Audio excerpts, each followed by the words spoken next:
नमस्कार, मैं हूं आपके साथ शिरीन और महायुद्ध की ये बड़ी कवरेज लगातार एबीपी न्यूज पर आप देख रहे हैं। इस वक्त एक बड़ी खबर आ रही है। प्रधानमंत्री नरेंद्र मोदी यूक्रेन संकट पर जल्द ही एक हाई लेवल मीटिंग करने जा रहे हैं। तो प्रधानमंत्री नरेंद्र मोदी एक और मीटिंग करेंगे यूक्रेन की मौजूदा स्थिति को लेकर, इस संकट को लेकर। जो भारतीय फंसे हुए हैं यूक्रेन में, उनकी वापसी पर अपडेट लेंगे प्रधानमंत्री अधिकारियों से, और इसी को लेकर एक हाई लेवल मीटिंग थोड़ी देर में होगी, जिसमें शामिल होंगे प्रधानमंत्री नरेंद्र मोदी। तो रूस यूक्रेन युद्ध से जुड़ा हुआ अपडेट अधिकारियों से लेंगे। ऑपरेशन गंगा को लेकर जिस तरह से उस कार्रवाई को तेजी से आगे बढ़ाया जा रहा है, उसमें क्या अपडेट है, उस पर भी अधिकारियों से बातचीत करेंगे। हमारे संवाददाता नीरज पांडे जुड़ गए हैं ज्यादा जानकारी के साथ। नीरज, एक और हाई लेवल मीटिंग करेंगे प्रधानमंत्री? जी बिल्कुल, मैं आपको बता दूं, प्रधानमंत्री नरेंद्र मोदी की ये बैठक शुरू हो गई है। 8 बजे से ये बैठक शुरू होनी थी। 8 बजे से ही माना जा रहा है कि बैठक पिछले 2-3 मिनट में ये शुरू हो चुकी है। प्रधानमंत्री नरेंद्र मोदी, पीएमओ के अधिकारी, विदेश मंत्रालय के अधिकारी और कैबिनेट सेक्रेटरी इस बैठक में मौजूद है। और ऑपरेशन गंगा को लेकर लगातार वो अधिकारियों से समीक्षा कर रहे हैं कि अब तक कितने जो भारतीय नागरिक हैं उनको निकाला जा चुका है, स्टूडेंट्स को निकाला जा चुका, अभी कितने हमारे भारतीय नागरिक और स्टूडेंट्स हैं जो यूक्रेन वार में भी फंसे हुए हैं, कौन कौन का क्या स्थिति है। इन सभी विषयों पर प्रधानमंत्री नरेंद्र मोदी इस बैठक ले रहे हैं। बैठक में बातचीत चल रही है और माना जा रहा है ये चूंकि कंटिन्यू बैठक जो चल रही थी पिछली 4-5 दिनों में जो बैठकें हुई, उनमें जो समीक्षा की गई, उसी का ये आगे की कड़ी है। और पीएम मोदी बैठक ले रहे हैं और जो आ रही हैं उन पर भी चर्चा करेंगे। जी ठीक है, शुक्रिया नीरज। नजर बनाकर रखिएगा, आपके पास आगे भी आते रहेंगे। तो प्रधानमंत्री नरेंद्र मोदी लगातार इस संकट को लेकर अधिकारियों से बातचीत कर रहे हैं और इसी को लेकर यह बैठक भी हो रही है। बहरहाल, आगे बढ़ते हुए एक और बड़ी खबर आपको बता देते हैं। यूक्रेन की सेना ने रूस के एक और विमान को मार गिराने का दावा किया है। यूक्रेन की सेना का यह दावा है कि यूक्रेन के दक्षिणी हिस्से में निकोलाइव में रूसी सेना का एक विमान तबाह करने के साथ ही रूसी सैनिक को भी अपने कब्जे में ले लिया है। तो यूक्रेन का एक और बड़ा दावा कि रूस के इस विमान को मार गिराया गया। दक्षिणी यूक्रेन के इलाके में विमान गिराने का दावा किया है यूक्रेन ने। यूक्रेन की सेना ने रूसी पायलट को भी अपने कब्जे में ले लिया। और बड़ा दावा रूस को नुकसान पहुंचाने का। रूस के विमान को यूक्रेन ने मार गिराया है, यूक्रेन के सैनिकों ने। और इसके साथ ही खबर यह भी आ रही है, क्योंकि दावा ये यूक्रेन कर रहा है कि जो पायलट है, रूसी पायलट, उसे भी अपने कब्जे में ले लिया है। तो लगातार इसे लेकर दावे, देखिए वो तस्वीरें भी अब आपके सामने है। ये तस्वीरें जिसको लेकर दावा ये किया जा रहा है कि यही वो पायलट है जो उस विमान को उड़ा रहा था, जो अब यूक्रेन की सेना के कब्जे में। वो तस्वीरें आपको दिखा रहे हैं। पहली तस्वीर उस दावे से जुड़ी हुई है जिसमें यह दावा किया गया है कि रूस का विमान गिरा दिया गया है, तबाह हो गया है। यूक्रेन के सैनिकों ने रूस के इस विमान को गिरा दिया। लेकिन दूसरी तस्वीर उस दावे से जुड़ी हुई जिसमें रूसी पायलट को पकड़ने का दावा यूक्रेन कर रहा है। तो रूस लगातार हमले कर रहा है, लेकिन यूक्रेन जवाबी कार्रवाई में भी पीछे नहीं है। और इसी से जुड़ी ये तस्वीरें हैं। यूक्रेन जिस तरह से एक और नुकसान पहुंचाया है यूक्रेन ने रूस को। रूस का ये विमान मार गिराया गया दक्षिणी यूक्रेन के हिस्से में, जो मार गिराने का दावा यूक्रेन की तरफ से किया गया। और साथ ही जो पायलट उस विमान को उड़ा रहा था, उसे बंधक बनाने की भी बात कही जा रही है। हमारे साथ डिफेंस एक्सपर्ट कर्नल दानवीर लगातार हमारे साथ बने हुए हैं, जो तस्वीरों को और बारीकी से हम तक पहुंचा रहे हैं और समझा भी रहे हैं। कर्नल दानवीर, ये तस्वीरें भी आप देख रहे हैं। दावा ये है कि इस विमान को गिरा दिया गया जो कि रूस का विमान है। जी हाँ, ये तस्वीरें मिको लाइव की हैं। ये ओडिशा और खैरसा के बीच का इलाका है और ये मलबा है उस जहाज का। Su-35 नाम का जहाज बोला जा रहा है जिसको मार गिराया है। और हमको ये भी ध्यान में रखना चाहिए कि बहुत सारी स्ट्रिंगर मिसाइल्स यहाँ पर अभी मौजूद है यूक्रेन में, और उन्हीं से जितने भी हवाई जहाज गिराए जा रहे हैं यूक्रेन के अंदर, ये उन्हीं की बदौलत है कि ये कार्रवाई हो रही है।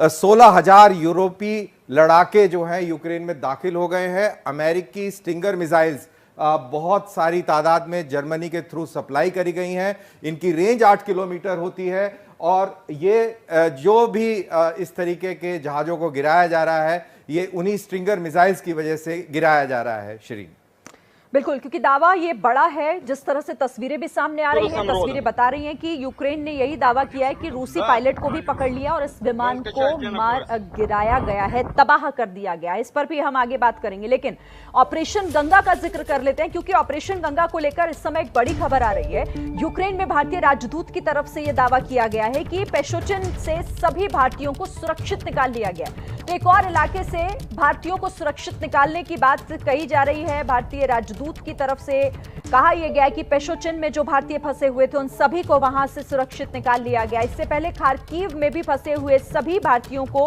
सुरक्षित निकालने का दावा विदेश मंत्रालय की तरफ से किया गया और बताया गया कि वहां पर अब कोई भी भारतीय नागरिक नहीं बचा है, कोई स्टूडेंट वहां पर अब नहीं बचा है। तो 2 इलाके फिलहाल सामने आ रहे हैं जो ये बता रहे हैं कि इन इलाकों से सुरक्षित निकासी हो चुकी है उन तमाम भारतीयों की, उन स्टूडेंट्स की जो वहां पर फंसे हुए थे। तो इस पर भी आगे अपडेट आपको देंगे। फिलहाल रुक कर लेते हैं, हमारे सहयोगी भी ग्राउंड जीरो पर हमारे साथ बने हुए हैं। प्रफुल्ल श्रीवास्तव को आप देख रहे हैं बुडापेस्ट से, और साथ ही विकास भदौरिया जो कि रोमानिया से हमारे साथ बने हुए हैं। रुक कर लेते हैं विकास, एक और जगह बताई जा रही है। पहले खार्किव कहा गया कि खार्किव अब पूरी तरीके से वहां से भारतीयों की वापसी हो गई है। पेशोचिन से भी सभी भारतीयों को सुरक्षित निकाल लिया गया। जी हाँ, देखिए पेशोचिन में तकरीबन 150 के आसपास छात्र थे जो कि वहाँ पर थे। आज सुबह उनको 2 बसों के ज़रिए निकाला गया है। रोमानिया की जो यूक्रेन से लगती हुई सीमा है, जो सुचावा सीमा है, वहाँ पर इन लोगों को पहुँचाया जाएगा। अभी रास्ते में है, यूक्रेन का बॉर्डर क्रॉस करने के बाद रोमानिया में एंटर करेंगे और तब उनको सांस में सांस आएगी, और ख़ासतौर पर भारतीय राजनयिकों को, भारत सरकार को तब सांस में सांस आएगी। क्योंकि देखिए लगातार रूसी सेना के जो हमले हैं वो यूक्रेन के ईस्टर्न इलाके से वेस्टर्न की तरफ लगातार बढ़ते चले जा रहे हैं। ऐसी सूरत में जब तक छात्र सुरक्षित बॉर्डर क्रॉस नहीं कर लेते हैं, सुरक्षित इलाकों में नहीं पहुंच जाते हैं, तब तक वाकई में घर वालों से लेकर राजनयिकों से लेकर सरकार के बड़े मंत्रियों तक की सांस अटकी रहती है। 4 मंत्री इस समय आपको बता दूं यूरोप में हैं और अलग अलग जगहों से वो लगातार कोशिश में जुटे हुए राजनयिकों के जरिए कि यूक्रेन से जितने जल्दी हो सके छात्रों को बाहर निकाला जा सके। और ऐसे ही छात्रों को 102 बसों में सवार करके निकाला गया है। लेकिन उसके अलावा सरकार की जो सबसे बड़ी चिंता है वो सूमी में फंसे हुए छात्र हैं। सूमियो शहर और उसके आसपास 25 किलोमीटर के दायरे में कई मेडिकल कॉलेज हैं और उन मेडिकल कॉलेजों में अभी भी छात्र फंसे हुए हैं। वहाँ पर सबसे बड़ी समस्या आ रही है, ट्रांसपोर्ट अवेलेबल नहीं है। हमारी सुबह से कई छात्रों से बातचीत हुई है, वो छात्र लगातार इस बात से परेशान है कि पानी और बिजली की सप्लाई तो बंद हो ही चुकी है, लेकिन वहाँ से निकलने का कोई रास्ता नहीं मिल रहा है। लोकल एजेंट ने भी कल हाथ खड़े कर दिए। लगातार उनकी पिछले 3 दिनों से बातचीत चल रही थी और ये कहा जा रहा था उनको लोकल एजेंट की तरफ से कि हम एक बस जो है बाहर से मंगवा रहे हैं जिसके जरिए आपको निकालेंगे। लेकिन समस्या ये आ रही है कि जो भी बस ड्राइवर यहाँ इन युद्धग्रस्त इलाकों से निकलता है वो खुद वापस लौट के नहीं आना चाहता है। और स्थानीय स्तर पर ट्रांसपोर्ट की इतनी भारी कमी हो गई है कि एक साथ 100-150 बच्चों को कार के काफिले के जरिए ले जाना बहुत ज़्यादा खतरनाक हो जाता है, क्योंकि पता नहीं नीचे मतलब ऐसे मामलों में लगातार हमले का डर बना होता है। काफिला किसका जा रहा है किसी को नहीं पता है, और ऐसी सूरत में बस के जरिए निकालना बहुत ज़्यादा सुरक्षित होता है। लेकिन उसके बावजूद जब तक सीज फायर नहीं होता है ये बहुत मुश्किल होगा। आज प्रधानमंत्री नरेंद्र मोदी अधिकारियों के साथ बैठक कर रहे हैं, पल पल की जानकारी ले रहे हैं। यूक्रेन में जो भी बच्चा फंसा हुआ है उसकी क्या स्थिति है, यूक्रेन के अधिकारियों से, राजनयिकों से और रूस के राजनयिकों से क्या बातचीत हुई है, किन शहरों में और सीज फायर को प्रेस किया जा सकता है। लगातार कूटनीतिक प्रयास हो रहे हैं, उनका अपडेट प्रधानमंत्री स्वयं भी ले रहे हैं ताकि ज़्यादा से ज़्यादा जल्दी से जल्दी बच्चों को यूक्रेन से बाहर निकाला जा सके। बिल्कुल, और ऑपरेशन गंगा में तेजी कैसे लाई जाए, क्योंकि सुमी एक ऐसी जगह है जो एक चुनौती फिलहाल बना हुआ है इस ऑपरेशन को लेकर। वहां से भारतीय छात्रों को निकालना अभी भी एक चुनौती है, क्योंकि भारी बमबारी हो रही है और इसीलिए वहां पर फंसे हुए भारतीय छात्र फिलहाल चिंता का विषय बने हुए हैं। हम बुडापेस्ट भी चलेंगे, लेकिन उससे पहले देखिए पेशोचिन से सभी भारतीयों को सुरक्षित निकाल लिया गया, ये एक दावा किया गया है और उससे जुड़ी कुछ तस्वीरें भी आ रहे हैं, वो भी हम अपने दर्शकों को दिखा देते हैं। ये तस्वीरें पेशोचिन से सभी भारतीयों को निकाला जा रहा है बस में इन्हें सवार करके, और बस के जरिए इन्हें अब सुरक्षित जगहों पर, दूसरी जगहों पर जहां से अब ये भारत के लिए उड़ान भरेंगे उन जगहों पर पहुंचाया जा रहा है। यूक्रेन का पेशोचिन ये इलाका है और वहीं से ये तस्वीरें आप देख रहे हैं। कम से कम अब यहां से एक और वो हिस्सा यूक्रेन का जो छात्र फंसे हुए थे अब उनकी वहां से निकासी हो गई है और अब वापसी होगी भारत के लिए, लेकिन अभी भी काफी लोग ऐसे हैं जो फंसे हैं। और देखिए, एक बड़ी खबर आ रही है। बड़ी खबर ये कि भारतीयों को निकालने के लिए रूस ने मदद का हाथ आगे बढ़ाया है और रूस ने यहां पर 100 बसें मुहैया कराई हैं। तो रूस पहले ही कह चुका है कि भारतीयों को निकालने में वो मदद करेगा। भारतीय दूतावास का एक दल बेलग्राद में बातचीत के लिए गया है और 100 बसें मुहैया कराई गई हैं ताकि उन बसों के जरिए फंसे हुए भारतीय छात्रों को निकाला जा सके, सुरक्षित जगहों पर पहुंचाया जा सके। बड़ी खबर इस वक्त की है, रूस की तरफ से 100 बसें मुहैया कराई गई है भारतीयों को निकालने के लिए और इनके जरिए भारतीय जो फंसे हैं जहां तहां, वहां से निकालकर सुरक्षित जगहों पर पहुंचाए जाएंगे। रूस के मीडिया सलाहकार ने ये बयान दिया है। अब चलते हैं बुडापेस्ट। प्रफुल्ल श्रीवास्तव हमारे सहयोगी वहां से बने हुए हैं, क्योंकि बुडापेस्ट से भी जो यूक्रेन के अलग अलग जगहों से पहुंचे हैं भारतीय, वहां से वतन वापसी उनकी हो रही है। अपडेट के लिए सीधे रुख कर लेते हैं प्रफुल्ल का।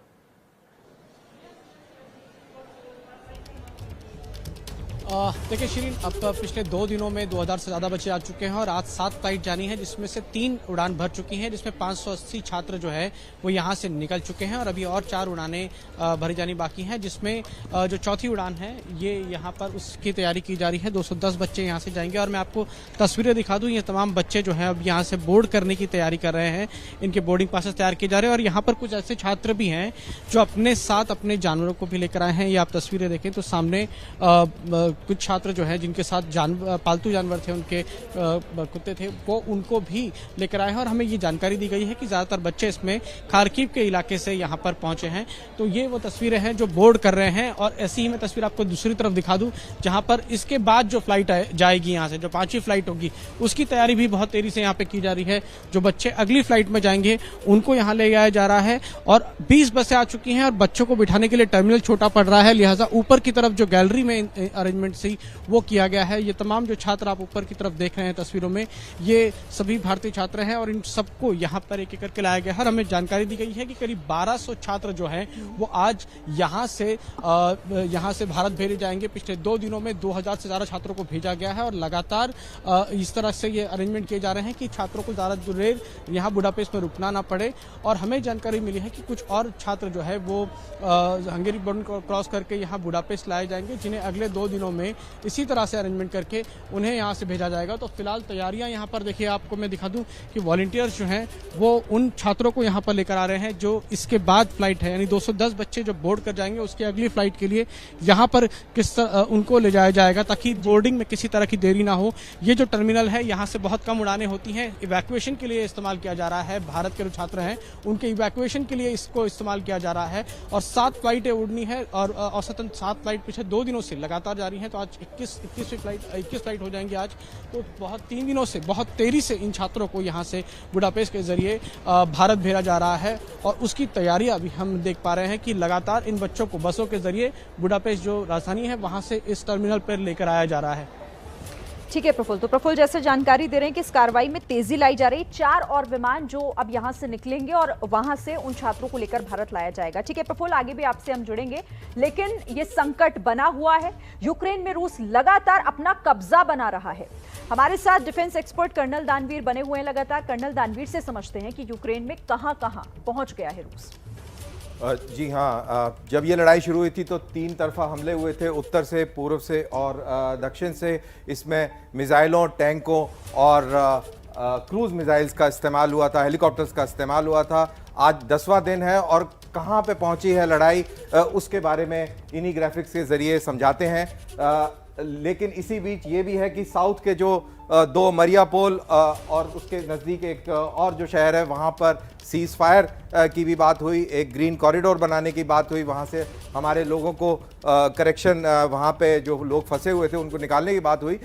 लेकिन इस सब के बीच कहाँ पे सेनाएं पहुँची हुई हैं रूस की, उसके बारे में जी हाँ, तो उसके बारे में देख लेते हैं। ये जो मैप के ऊपर जो डार्क ब्राउन कलर में ये जो एरियाज दिखाए जा रहे हैं, ये इलाके वो हैं जहां पर पूरी तरह रशियन आर्मी का कब्जा हो गया है। यानी कि एरिया चेर्नोबिल, यहाँ पर चेर्निहिव और सुमी के ईस्ट वाला इलाका और इधर डोनबास के ईस्ट वाला इलाका, साथ ही क्रीमिया से सटे मारियापोल, ओडिशा और खेरसान का इलाका, ये पूरी तरह रशियन आर्मी के कब्जे में है। उसके अलावा बहुत सारा इलाका ऐसा है जहां पर रशियन आर्मी नए इलाकों को कब्जे में लेने की तैयारी कर रही है।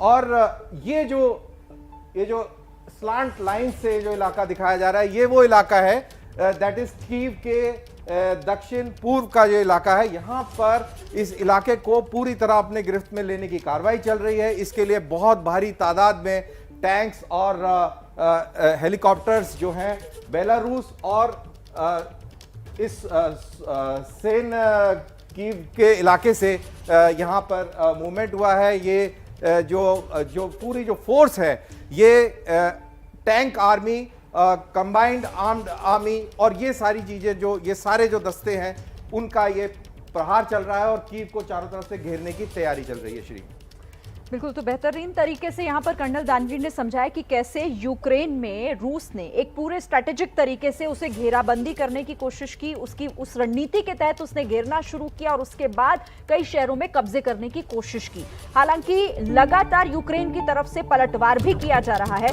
एक बड़ी खबर और आ रही है, आपको बता दें, रूस ने यूक्रेन की मदद करने के लिए ब्रिटेन को धमकी दी है।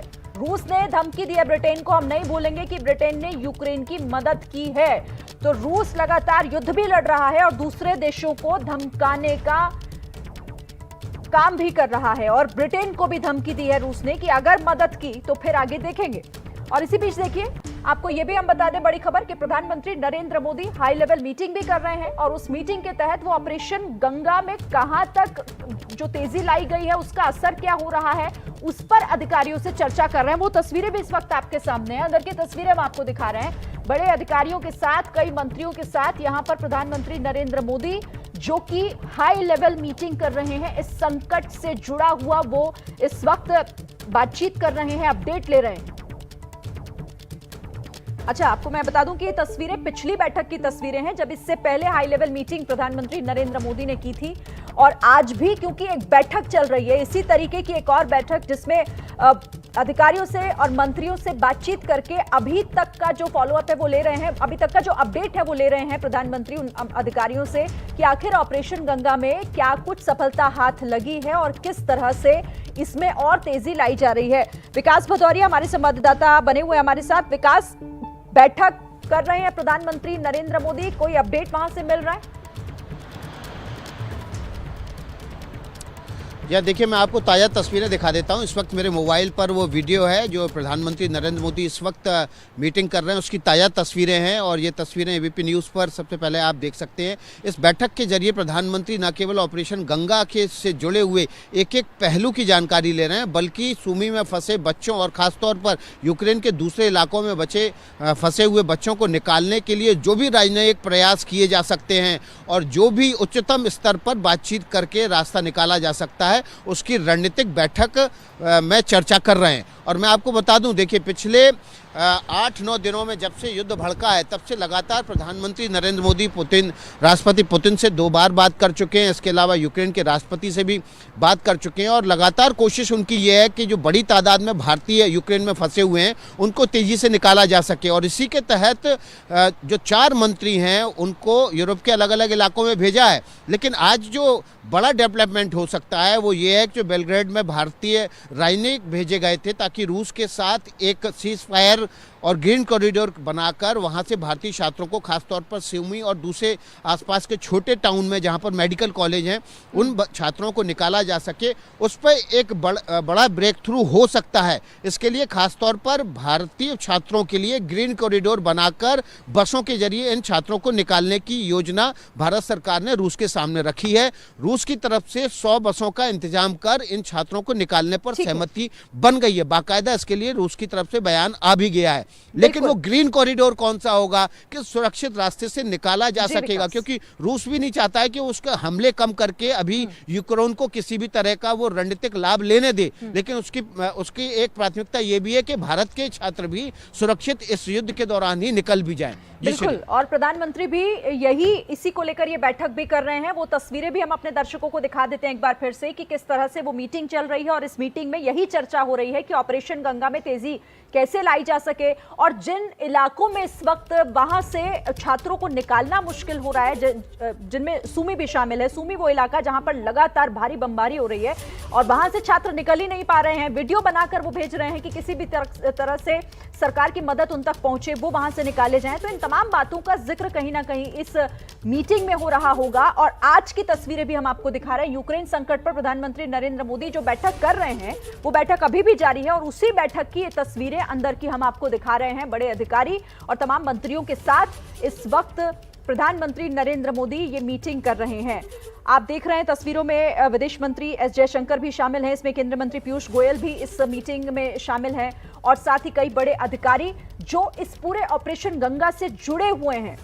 विदेश सचिव हर्षवर्धन श्रृंगला को भी इस वक्त आप देख रहे हैं तस्वीरों में, जो प्रधानमंत्री से इस वक्त इस संकट को लेकर चर्चा कर रहे हैं, उन्हें जानकारी दे रहे हैं, क्योंकि प्रधानमंत्री नरेंद्र मोदी बारीकी से और इस ऑपरेशन पर नजर बनाए हुए हैं। इसी बीच एक बड़ी खबर आ रही है यूक्रेन के इरविन शहर से। राजधानी कीव की ओर बढ़ रही है रूसी सेना। ये बड़ी खबर, अब राजधानी कीव की तरफ एक बार फिर से रूसी सेना बढ़ रही है। टैंकों और बख्तरबंद गाड़ियों के साथ रूसी सैनिक आगे बढ़ रहे हैं लगातार।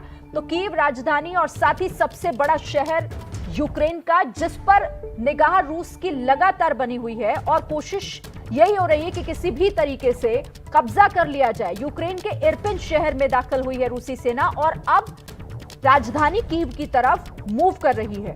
जिस तरह से हमले लगातार तेज किए जा रहे हैं, तस्वीरें भी आपको लगातार हम दिखा रहे हैं। देखिए तस्वीरें, ये बख्तरबंद गाड़ियां जो सड़कों पर आपको दिखाई दे रही हैं, इरपिन शहर में दाखिल हो चुकी हैं और अब राजधानी कीव की तरफ ये जो काफिला है रूसी सैनिकों का वो बढ़ रहा है। देखिए, और वो आपको टैंक, बख्तरबंद गाड़ियां, वो युद्ध में इस्तेमाल होने वाले वाहन आपको दिखाई दे रहे हैं और उस पर भी दिखाई दे रहा होगा रूसी सैनिकों का ये काफिला जो आगे बढ़ता जा रहा है। और कर्नल दानवीर, आप ये तस्वीरें भी देख रहे हैं और सबसे ज्यादा जो निगाह जाती है वो उस वी का मतलब क्या हुआ जो इस वाहनों पर दिखाई दे रहा है? जी हाँ, ये वी का मतलब ये है कि ये V for Victor, not victory, V for Victor. और इस तरीके से आपने पहले जेड फॉर ज़ुलू भी देखा होगा, कई टैंकों पे, कई गाड़ियों पे लिखा हुआ है। बेसिकली ये किस थ्रस्ट लाइन से कौन सी फौजें जा रही हैं, ये उसका मतलब ये है। और तो ये मिलिट्री सिंबल्स हैं बेसिकली रशियन मिलिट्री के, और ईस्टर्न मिलिट्री डिस्ट्रिक्ट के जेड है और नेवल इन्फेंट्री के जो विक्ट्री साइंस हैं ये वी से हैं। तो बेसिकली ये मिलिट्री सिंबल्स हैं और कौन सी फौज के ये दस्ते हैं वो चीज़ ये दर्शाता है। बिल्कुल, और देखिए ये तस्वीरें जिस तरह से इरपिन में दाखिल हो गई है रूस की सेना और अब आगे बढ़ रही है। कोशिश यही हो रही है ना कर्नल दानवीर की अगर किसी भी तरीके से जो राजधानी कीव है उस पर कब्जा कर लिया जाए। हाँ जी हाँ, बिल्कुल। कीव के ऊपर तो प्रेशर बढ़ता ही जा रहा है। जैसा मैं ग्राफिक्स पे ही समझा रहा था कि बाकी सारी बातचीत के बीच में बहुत भारी तादाद के अंदर कीव की तरफ और भी ज़्यादा सेनाओं का जमावड़ा बढ़ता जा रहा है। जानकारी के मुताबिक 3 टैंक आर्मीज़ जो है, वहाँ का जो सिस्टम अलग है फॉर्मेशंस का, टैंक आर्मीज़ जो है वो कीव के ऊपर कंसंट्रेट कर रही हैं चारों तरफ से। और ये जो तस्वीरें भी जो हम देख रहे हैं, इसमें ख़ास तौर से आप ध्यान दें, ये वाली तस्वीर जिसके अंदर ये टैंक के पीछे 2 ट्रक हैं और बहुत सारा इलाका काला पड़ा हुआ है रोड का, यानी कि बहुत ज़बरदस्त इनको रेजिस्टेंस मिला होगा और ये बमबारी और आगजनी की वजह से ये इलाका काला हुआ है। तो आप समझ सकते हैं कि पिछले 24 घंटे में कितना भारी रेजिस्टेंस का सामना रशियन फोर्सेस को यूक्रेनी सेना से मिला होगा।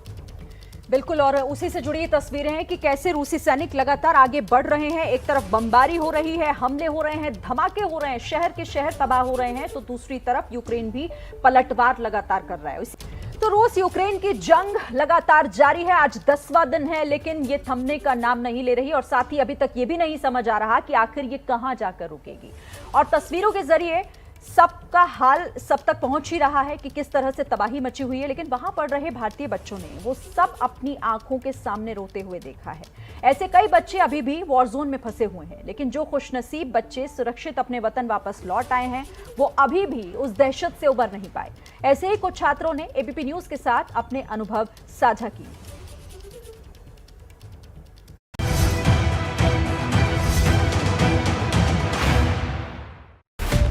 मेरे सामने ही आके ब्लास्ट हुआ, उसका वेव तक मेरे को मतलब महसूस हुआ। रोहन झजलाना सामान खरीदने जा रहे थे Indians and they are saying like you can't go inside, you can't buy anything from this store. Gaurav Sharma Indian students को पीटा गया है। यूक्रेनियन को ये खुंदक थी कि इंडियंस हमारी हेल्प क्यों नहीं कर रहे हैं, वो अपनी फ्रस्ट्रेशन इंडियंस पे निकाल रहे थे। प्रिया त्यागी ये वो 3 बच्चे हैं जो कि यूक्रेन के वॉर जोन से जान बचाकर भारत वापस लौटे हैं। उस जगह से जहां आसमान से बम बरस रहे थे,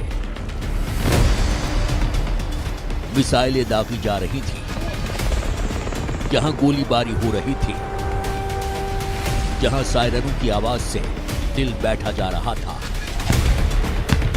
जहां बंकरों में जिंदगी की उम्मीद धुंधला रही थी। वो ऐसा मंजर था जिसकी कल्पना भर से ही रूह कांप जाए। लेकिन इन बच्चों ने ये सब अपनी आंखों के सामने होते देखा है। यूक्रेन से वापस लौटे इन भारतीय बच्चों ने एबीपी न्यूज से अपने उन दहशत भरे पलों को साझा किया जब रूस ने यूक्रेन पर हमला बोल दिया था। तब यूक्रेन में पढ़ रहे इन भारतीय बच्चों ने क्या देखा, वो देखकर इन पर क्या गुजरी, उन्होंने इस संकट के बीच खुद को कैसे बचाया, वॉर जोन से वो कैसे सुरक्षित निकलकर भारत पहुंचे, ये पूरी दास्तान उन्होंने एबीपी न्यूज के कैमरे पर बताई। एबीपी न्यूज की टीम दिल्ली से सटे यूपी के गाजियाबाद पहुंची। यहाँ बेहटा हाजीपुर गांव का रोहन झजलाना उन्हीं छात्रों में से एक है जो कि युद्ध से घिरे यूक्रेन से वापस लौटे हैं। हम इस वक्त मौजूद हैं गाजियाबाद के बेहटा हाजीपुर गांव में, जहां पर रोहन नाम का एक शख्स पिछले महीने 17 जनवरी को यूक्रेन जाते हैं एमबीबीएस की पढ़ाई करने के लिए। पहले साल में उन्होंने एडमिशन भी ले लिया था, लेकिन 1-1.5 महीने बाद ही वहाँ पर जंग छिड़ जाती है और उन्हें वापस अपने मुल्क, अपने वतन की ओर लौटना पड़ता है। लेकिन ये जो जर्नी थी, ये जो सफ़र था, ये बड़ी ही मुश्किलों से गुजरा। उनके जो अनुभव रहे हैं वॉर जोन के, हम उनसे भी वो जानने की कोशिश करेंगे। डर तो कुछ ज़्यादा ही हो गया था उस टाइम में। मैं असली टेंशन में आया जब मैंने वो मिसाइल देखी और वो जब फटी, उसके बाद मेरा सच में पूरा माइंड आउट हो गया। मैंने कहा क्या होगा क्या नहीं होगा, मैं पूरा स्ट्रेस और टेंशन मेरे को साफ हो गई थी। मेरे को क्या, मेरे जो साथ में थे उन्हें भी इतनी टेंशन हो गई कि अब हम बच पाएंगे, घर पहुंच भी पाएंगे या नहीं पहुंच पाएंगे। बिल्कुल भी मतलब लगा ही नहीं था कि मैं वापस घर भी आ पाऊंगा, क्योंकि मिसाइल देखनी और ऐसा बम, काफ़ी ज़्यादा दिक्कत हो गई थी वहाँ पे। दिल्ली नगर निगम में एक चतुर्थ श्रेणी कर्मचारी ऋषिपाल झजलाना का बेटा रोहन इसी साल जनवरी महीने में डॉक्टरी की पढ़ाई करने यूक्रेन की डिनेप्रो यूनिवर्सिटी में गया था। कई सपने थे, कई उम्मीदें थीं, लेकिन इसका किसी को अंदाजा नहीं था कि महीने भर के भीतर ही ऐसी आपदा भी आन पड़ेगी।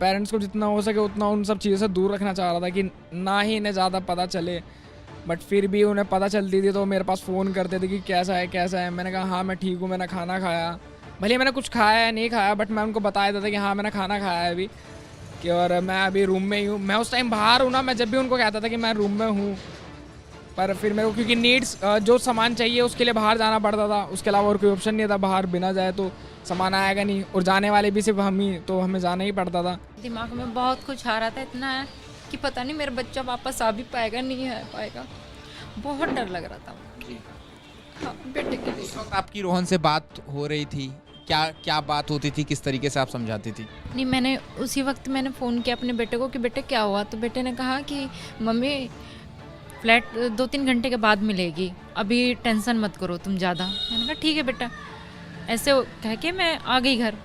मैंने घर आके इनसे कहा कि देखना ऐसे ऐसे हो गया, कह रहे कि कुछ नहीं होगा, आ जाएगा रोहन, ऐसा नहीं है कि कुछ नहीं करेगी सरकार, ठीक हो जाएगा। लेकिन हमने न्यूज़ में जब देखा तो हमारे तो होश उड़ गए कि ये क्या हो गया एकदम। रोहन यूक्रेन के ओडेसा शहर में पढ़ रहा था, जहां रूसी सेना ने धावा बोल दिया था। इसीलिए घर वालों की रातों की नींद और दिन का चैन उड़ गया था। दरअसल एक गरीब घर के बच्चे के साथ अनगिनत सपने भी थे। घर का इकलौता बेटा डॉक्टरी करने विदेश गया था। एक गरीब परिवार ने किसी तरीके से पैसे जुटाकर बेटे को डॉक्टरी की पढ़ाई करने के लिए भेजा था, लेकिन जब बेटा रूस और यूक्रेन की जंग के बीच फंस गया तो रोहन के घर वालों के होश उड़ गए। रोहन अपने साथियों के साथ किसी तरह जान बचाकर हंगरी बॉर्डर के रास्ते सुरक्षित निकला। वो 2 मार्च को ही भारत वापस लौटा। एयरपोर्ट पर बेटे को देखकर पिता के जज्बात आंसुओं के रूप में फूट पड़े। ये मेरे पीछे से आया और या जो इसकी आदत है अरे रे करके ये मेरे गले से आके लगा। मुझे बहुत अच्छा लगा, लेकिन मेरे उस वक्त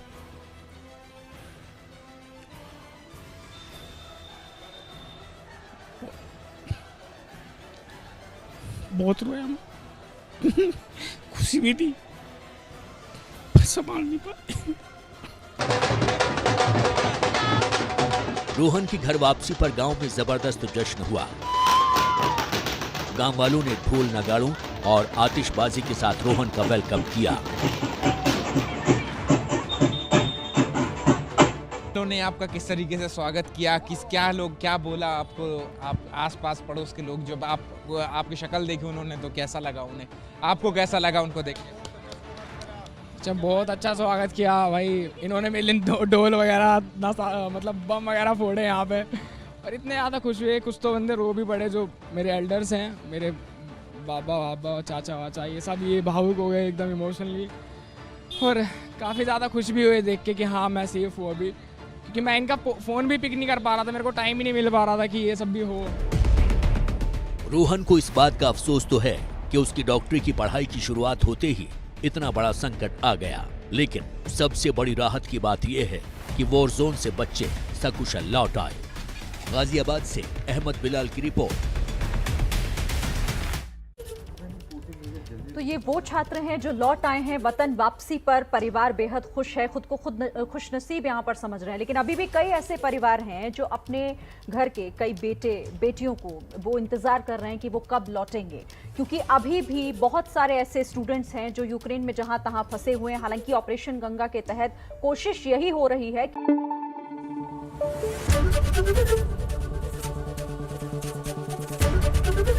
एबीपी न्यूज आपको रखे आगे।